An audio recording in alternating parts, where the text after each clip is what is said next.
Good morning students. आज अपन PN junction diode unit के कुछ एग्जांपल्स लेंगे। एग्जामिनेशन में क्वेश्चन पेपर में 60% वेटेज थ्योरी का होता है एवं 40% वेटेज न्यूमेरिकल क्वेश्चंस का होता है। न्यूमेरिकल काफ़ी इम्पोर्टेंट है। कंपटीशन एग्जामिनेशंस में न्यूमेरिकल क्वेश्चन ही आते हैं।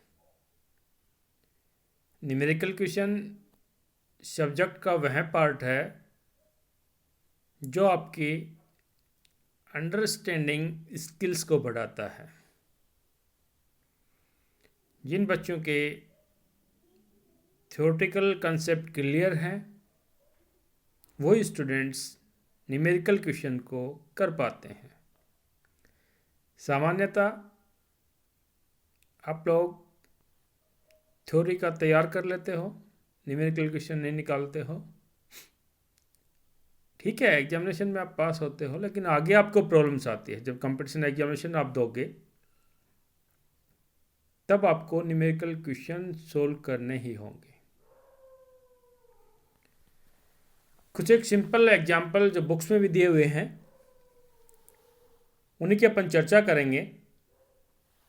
यहाँ पे आप देख रहे होंगे एक न्यूमेरिकल क्वेश्चन है, एग्जाम्पल है बुक्स में कि जर्मेनियम अर्धचालक में इलेक्ट्रॉन होल युग्म उत्पन्न करने के लिए आपतित विकिरणों के फोटोन के अधिकतम तरंगदैर्घ्य की गणना करो, जिसमें दिया हुआ है कि जर्मेनियम का वर्जित ऊर्जा अंतराल 0.75 इलेक्ट्रॉन वोल्ट है। इतना क्वेश्चन है, कई कंपटीशन एग्जाम में भी आता है। आप जब कंपटीशन दोगे तब क्वेश्चन तो 2 नंबर का ही है, सिंपल ये। अब चूंकि बैंड अंतराल क्या होता है ये आप अच्छी तरह से सीख चुके हैं कि कंडक्शन बैंड और वैलेंस बैंड का जो अंतर है उसको वर्जित ऊर्जा अंतराल या फॉरबिडन बैंड गैप कहते हैं। इसका मतलब जूल होता है, या शॉर्ट में अपने पास कहें छोटी फॉर्म में इलेक्ट्रॉन वोल्ट होता है, क्योंकि इसका मान कम होता है तो इलेक्ट्रॉन वोल्ट यूज करते हैं। दिया हुआ है आपको, क्या दिया हुआ है, डेल ईजी जो अपन कहते हैं बैंड गैप, उसका मान दिया हुआ है 0.75 इलेक्ट्रॉन वोल्ट, जैसा आप देख रहे हैं। क्या करना है, इसमें से गुजरने वाले अधिकतम तरंगदैर्घ्य की गणना करो। क्योंकि आप जब देख रहे हैं क्वेश्चन, जब आप पढ़ोगे,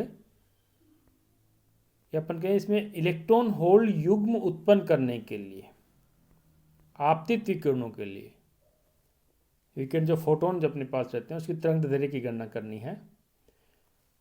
तो इसमें इलेक्ट्रॉन होल उत्पन्न कैसे होते हैं ये आप सभी को मालूम है। जैसे इसके ऊपर एनर्जी आती है, एनर्जी मतलब कोई रेडिएशन अपन गिराते हैं। रेडिएशन मतलब क्या होता है, विकिरण, नंबर ऑफ फोटोन्स, फोटोनों का समूह विकिरण होता है। जब गिरता है इसके ऊपर वैलेंस बैंड में, तो वैलेंस बैंड का एक होल कंडक्शन बैंड में चला जाता है। तो इसका मतलब कंडक्शन बैंड में एक रिक्तिका उत्पन्न हो गई, यानी कि होल उत्पन्न हो गया। वैलेंस बैंड में होल उत्पन्न हो गया और ये इलेक्ट्रॉन कंडक्शन बैंड में जाता है, वहां पे एक इलेक्ट्रॉन मिल गया। तो इलेक्ट्रॉन होल युग्म पेयर के रूप में, जोड़े के रूप में इलेक्ट्रॉन होल मिला।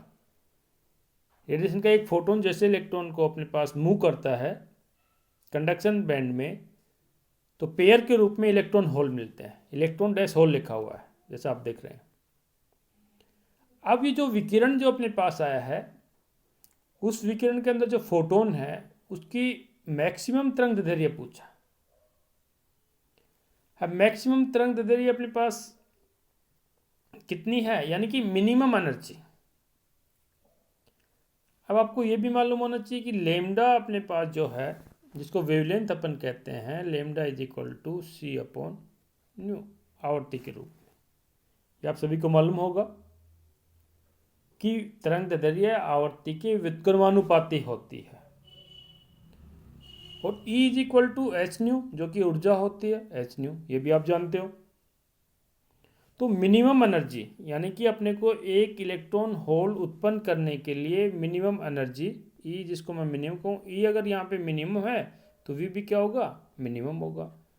ये म्यू जो अपने पास फ्रीक्वेंसी कह रहे हैं ये क्या होगा, मिनिमम।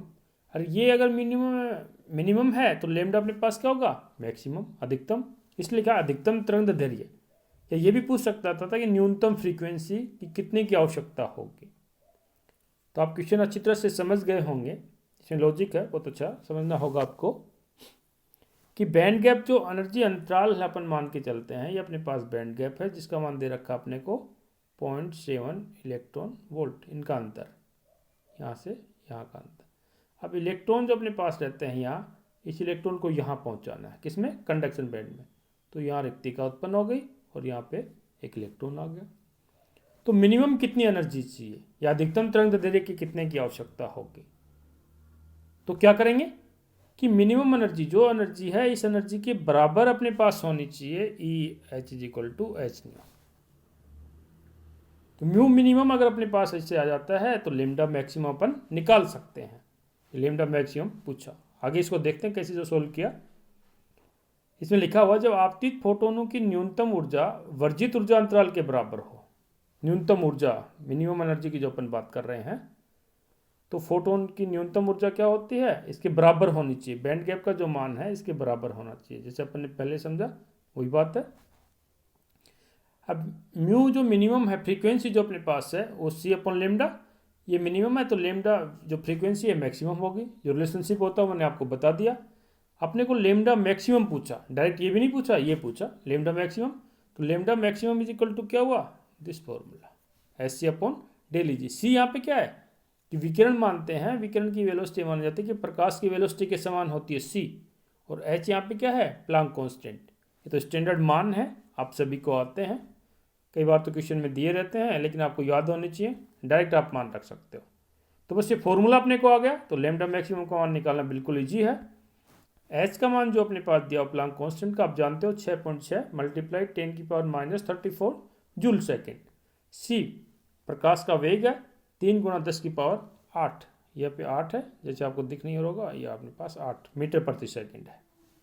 और मिनिमम एनर्जी जो अपने डेल बैंड गैप की जो दे रखी है वो अपने पास 0.75 इलेक्ट्रॉन वोल्ट। अब इलेक्ट्रॉन वोल्ट को भी जूल में कन्वर्ट करते हैं क्योंकि ये अपने पास जूल में है। इसमें ये भी आप समझना कि सभी मात्रक को एक ही यूनिट, सभी क्वांटिटी को एक ही यूनिट में कन्वर्ट करनी पड़ती है। यहाँ पे आप देख रहे हैं कि इलेक्ट्रॉन वोल्ट है, इस इलेक्ट्रॉन वोल्ट को जूल में कन्वर्ट कर रहे हैं। क्यों कर रहे हैं, क्योंकि ये अपने पास एस का मान जूल में है, तो यहाँ पे जो इलेक्ट्रॉन वोल्ट है इसको भी जूल में कन्वर्ट किया। अब इलेक्ट्रॉन वोल्ट को जूल में कन्वर्ट करते हैं तो सिंपल मल्टीप्लाई किससे करते हैं, 1.6 10⁻⁹ से, तो जूल में कन्वर्ट हो गया। जूल को इलेक्ट्रॉन वोल्ट में कन्वर्ट करते हैं तो डिवाइड बाई दिस क्वांटिटी। तो अपने को तो जूल में करना है तो मल्टीप्लाई कर दिया, फिर इसका मान अपन रखते हैं, जो फॉर्मूला है आप देखिएगा, इसे मान रखा, ये मान है अपने पास है कृत फॉर्मूला से। फॉर्मूला जो अपने पास ये है एस सी अपॉन डेली जी, यहाँ रखा तो अपने पास ये वैल्यू आई। इसको सोल्व किया तो लेमडा जिसको अपन कह रहे हैं कि वेवलेंथ है, वेवलेंथ का मात्रक क्या होता है, मीटर या सेंटीमीटर का मात्रक, या तो मीटर में होगा सेंटीमीटर में होगा।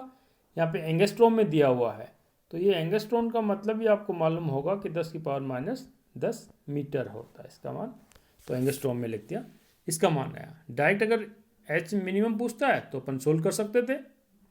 क्लियर, ये समझाने का ये क्वेश्चन था। वैसे तो बुक्स में दिया हुआ है, लेकिन आपको किस प्रकार से इसको सोल्व करना है, दिमाग में पिक्चराइज बनानी है, उससे आप ज्ञात कर सकते हो। दूसरा एग्जाम्पल जो एग्जाम में आया हुआ है वो भी आप देखिएगा, डोपिंग से संबंधित है। पीएन जंक्शन डायोड की अपने पास डोपिंग मिलाते हैं, तो उसी के बारे में क्वेश्चन है। क्वेश्चन पढ़िएगा पहले, एग्जाम्पल 10 है बुक्स में, कि 27 डिग्री सेल्सियस तापमान दिया हुआ है। किसी पीएन जंक्शन डायोड के पी क्षेत्र में, पी यानी कि पी प्रकार का डायोड, पी क्षेत्र में ग्राही सांद्रता, अडेप्टर इम्प्योरिटी जिसको अपन मिलाते हैं, कंसंट्रेशन 10⁻25 एटम प्रति मीटर स्क्वायर, तथा एन क्षेत्र में यानी कि एन प्रकार का चालक में डोनर कंसंट्रेशन, दाता सांद्रता 10⁻22 एटम प्रति मीटर स्क्वायर पहले जो दिया हुआ है उसको अपन लिख लेंगे। क्या क्या दिया हुआ है? एन ए दिया हुआ है, एक्सेप्टर सांद्रता, एन डी दिया हुआ है, टेम्परेचर दिया हुआ है। फिर आगे देखिएगा, डायोड के संधि पर उत्पन्न विभवरोधिका की गणना करो। पीएन जंक्शन डायोड आप जानते हो, उसके जो बीच में अवक्षेप होती है, उसके बाद जो विभव प्रोड्यूस होता है उसका मान पूछ रहा है, उस विभव की गणना करो, विभवरोधिका की गणना करो। इम्प्योरिटी कितनी कितनी है उसका मान दिया हुआ है, टेम्परेचर का मान भी दिया हुआ है। अब इसमें और जो दिया हुआ ब्रैकेट में आप देख रहे हो, अर्धचालक की नैज सांद्रता। नैज सांद्रता क्या होती है ये भी दिमाग में पिक्चर आना चाहिए। क्या क्या अपने को दिया हुआ है इसमें अपन देखते हैं। जो दिया हुआ वो एन ए दिया हुआ है, एन ए दिया हुआ है, N D, donor impurities, acceptor impurities. एक नैज अर्ध सांद्रता क्या होती है? एन आई इम्प्योर, जो पहले अपन मिलाते हैं, इंट्रेंसिक टाइप जो अपन कहें, टी दिया हुआ है। ज्ञात क्या करना है? जो विभव बैरियर जो अपने पास बनता है विभवरोधिका, उसका मान ज्ञात करना है। तो कैसे करेंगे उसको अपन देखते हैं, आगे सोल्व कर रखा है। अब ये फॉर्मूला जो अपने पास है, पी एन संधि डायोड के संधि पर विभवरोधिका जो वीबी में कह रहा था, उसका मान इस फॉर्मूले से दिया जाता है जो आप देख रहे होंगे कि VB is equal to K T upon E L N N A N D upon N I square, bracket बंद। के यहाँ पे वोल्ट से मान कॉन्स्टेंट है, ई इलेक्ट्रॉन का आवेश है, टी टेम्परेचर है, एन ए एन डी दिया हुआ है, एन आई नेजर चालक है, ये भी दिया हुआ है। दिया हुआ तो सिंपल, बस ये फॉर्मूला आपको याद होना चाहिए। फॉर्मूला अगर याद है तो इसका मतलब इसमें मान रखेंगे। एन ए का मान दिया हुआ है, एन आई का दिया हुआ है, ग्राही सांद्रता, नेज सांद्रता, इन सब का मान अपन रख रहे हैं। तो अपने पास ये है के टी वोल्ट से मान कॉन्स्टेंट का मान होता है 1.38 मल्टीप्लाई 10⁻23 टी जो टेम्परेचर डिग्री में दिया हुआ है। हमेशा टेम्परेचर को जो डिग्री में उसको केल्विन में कन्वर्ट करते हैं। केल्विन में कन्वर्ट करने के लिए 273 अपन ऐड करते हैं। 273 किस में ऐड करेंगे? टेम्परेचर कितना दिया हुआ था? 27 डिग्री सेल्सियस। तो टोटल कितना होगा? 300 केल्विन, यानी कि डिग्री को केल्विन में कन्वर्ट किया तो यहाँ पे अपने पास 300 आ गया। ये जो निश्चित फॉर्मूला है इसमें मान रखा, लोग का मान निकाला, निकालने के बाद अपने पास सोल्व किया तो ये वैल्यू आई 0.87 वी, यानी कि पोटेंशियल बैरियर जो अपने पास है कि पीएन जंक्शन डायोड अपन ने बना दिया, तो डायोड कितना बनेगा, उस डायोड के ऊपर उसकी मोटाई कितनी होगी, उस पर कितना विभव आएगा, वो किस पे डिपेंड करता है, इस न्यूमेरिकल क्वेश्चन से मालूम चल रहा है आपको। वो अपने पास उसकी इम्प्योरिटीज़ पे डिपेंड कर रहा है, उसकी कंसंट्रेशन जो अपन मिलाते हैं, ग्राही सांद्रता या दाता शुद्धि जो अपन मिला रहे हैं, उसके ऊपर डिपेंड कर रहा है। इसके साथ ही साथ टेम्परेचर पे भी डिपेंड कर रहा है, जैसे आप देख रहे हैं टी, क्यों टी वेरिएबल है कि उस कंडीशन में पीएन जंक्शन डायोड जो अपन बनाते हैं उस समय फिजिकल कंडीशन क्या होनी चाहिए। फिजिकल कंडीशन यानी कि टेम्परेचर की जो अपन बात कर रहे हैं उस पर डिपेंड भी करता है। तो किस प्रकार का पीएन जंक्शन डायोड बनाना है, कितनी उसकी मोटाई रखनी है, कितना पोटेंशियल बैरियर रखना है, वो सब उसकी इम्प्योरिटीज़ पे डिपेंड करता है। ओके, नेक्स्ट क्वेश्चन अपन ले रहे हैं कि किसी पीएन संधि के लिए आरोपित अग्रदिशिक वोल्टता का मान ज्ञात करें। अग्रदिशिक पश्चिम दिशिक आप जानते हैं, जबकि जेएस का मान ये दिया हुआ है, जे का मान ये दिया हुआ है। एक जे तो अपने पास करंट डेंसिटी है, जे सैचुरेशन कंडीशन में है, ये अर्थ अपने को दिया। ई अपन के टी का मान दिया हुआ है, पीएन संधि के लिए दिया हुआ है। ज्ञात करना है अपने को जो वोल्टता अपने लगाते हैं उस वोल्टता का मान क्या होगा, अग्रदिशिक वोल्टता। तो पीएन संधि डायोड के समीकरण से पीएन संधि डायोड का समीकरण डिराइव करना वो भी इंपॉर्टेंट है, साथ में इसके न्यूमेरिकल क्वेश्चन भी आते हैं। उसमें I is equal to I S exponential E V upon K T -1, यानी स्टैंडर्ड फॉर्मूला है, ये रहता है। लेकिन यहाँ पे I की जगह J है, करंट डेंसिटी अपन रखते हैं, J is equal to J S this value.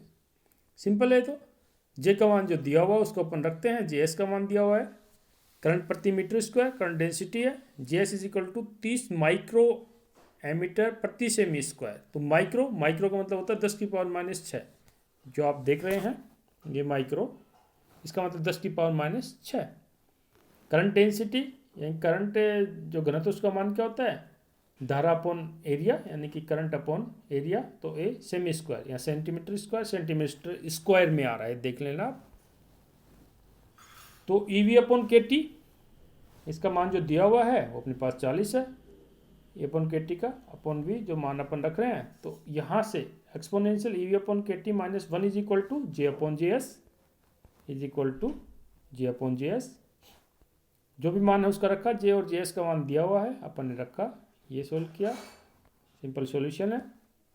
लोग अपन ले रहे हैं, लोग हटा रहे हैं, इस वैल्यू लोग आप जानते हैं, यहाँ से लोग आ जाएगा, फिर इसको आगे और सोल्व करते हैं, 5 भी बाहर आ जाएगा।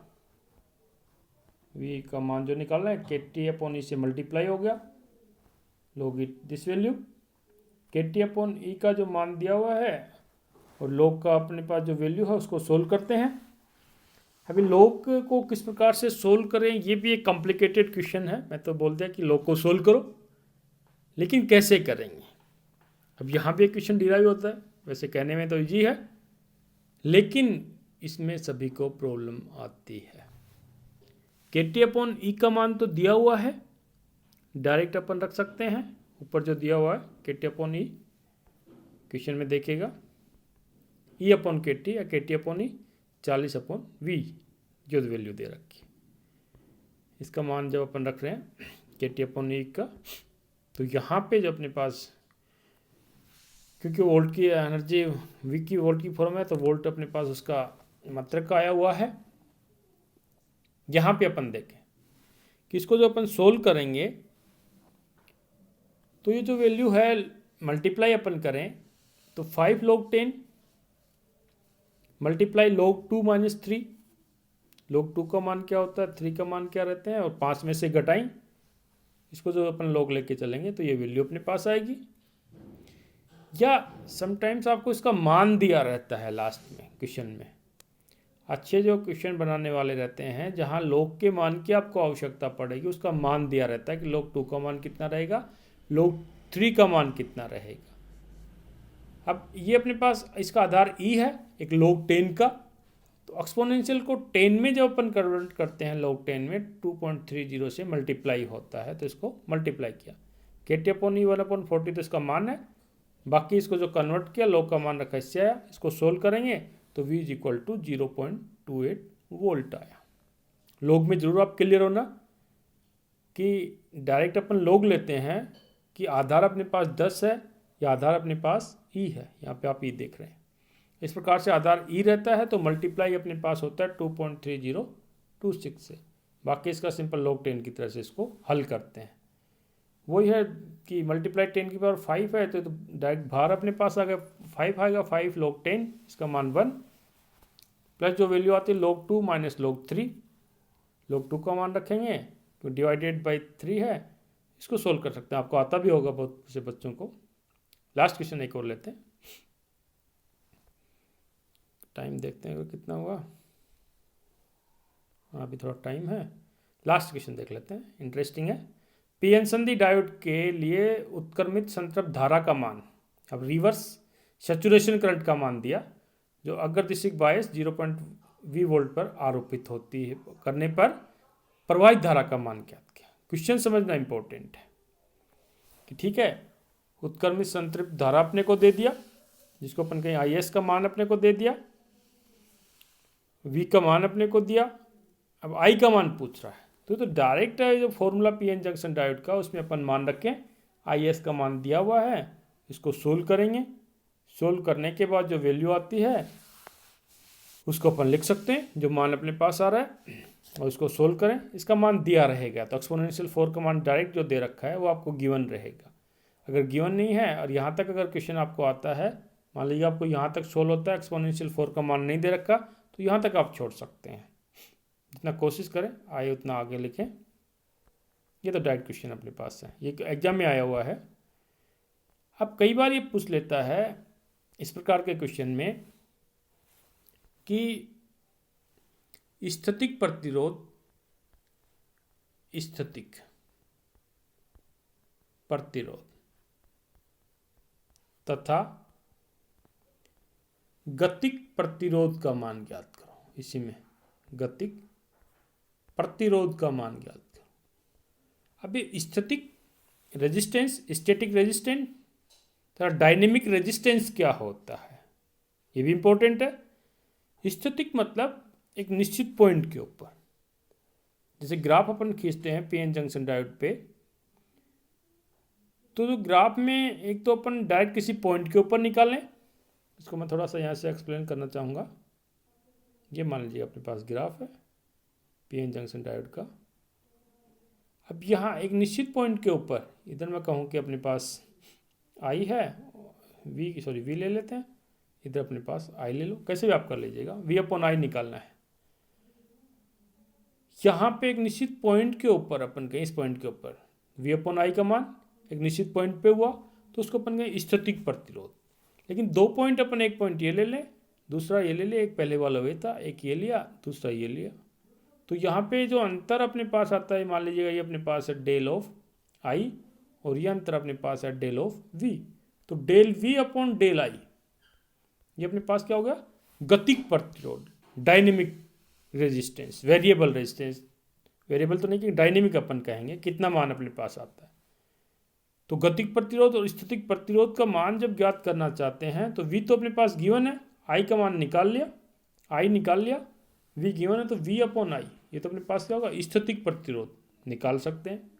गतिक जब निकालना होता है तो अपन कहें D V upon D I, यानी कि ये जो अपने पास समीकरण है इसका अवकलन करेंगे, अवकलन करने के बाद D V upon D I का मान निकालेंगे, जो मान आएगा उसको रखेंगे। ये अपने पास हुआ गतिक प्रतिरोध, ये अपने पास हुआ स्टैटिक प्रतिरोध। आई थिंक आपको समझ में आया होगा। Thank you.